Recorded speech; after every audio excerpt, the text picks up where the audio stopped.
on introvert and extrovert, and I'm going to explain how I'm using both terms in very specific terms. I'm referring to how people energize themselves back.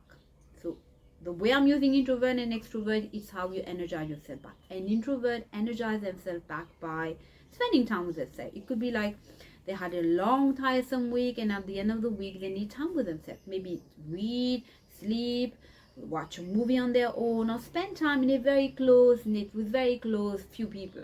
That's what an introvert does. It's about energizing back with their own self. An extrovert, on the other hand, they will just go out, spend time with people, be out there in life. That's how they replenish back. That's how they refill their tank up. So introvert and extrovert. Now, it doesn't mean one is only introvert or one is only extrovert. We can also along our lifetime mean that we've learned to expand. Like, I'm an introvert, but I've also learned to expand. So you can learn to expand where you're operating and when you are on that, where you are on that spectrum.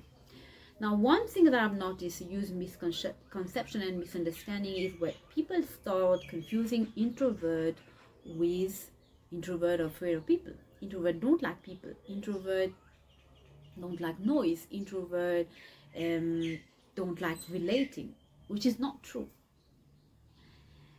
If you're an introvert, if you're telling me you're an introvert, and then you're telling me that you find the world to be a danger zone, that people can't be trusted, you can't relate easily, what you're actually telling me is you're giving me a sign and indication of the kind of inner world that you live in. And what that inner world carried, fundamentally, what I'm picking up is carrying message of danger, that the world is a dangerous place to be in, that people can't be trusted. What I'm also picking up is on your own autonomic nervous system, you're actually operating on a danger zone. So you're constantly scanning the world, the external world, for danger. So you're in a state of fight and flight. Now that state of fight and flight is not out there, it's already in here. So being an introvert doesn't mean that you don't like people, that you're afraid of people, that the world is danger for you.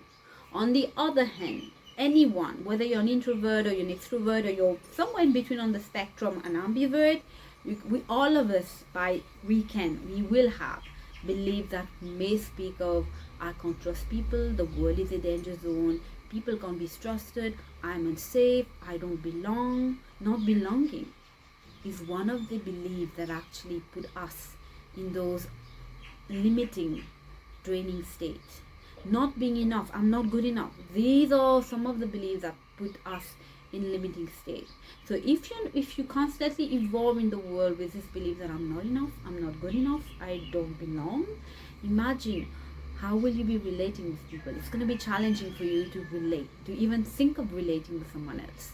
Because all of the time when you're beginning a conversation with someone, what's going at the back of your mind will be judgment about your own self.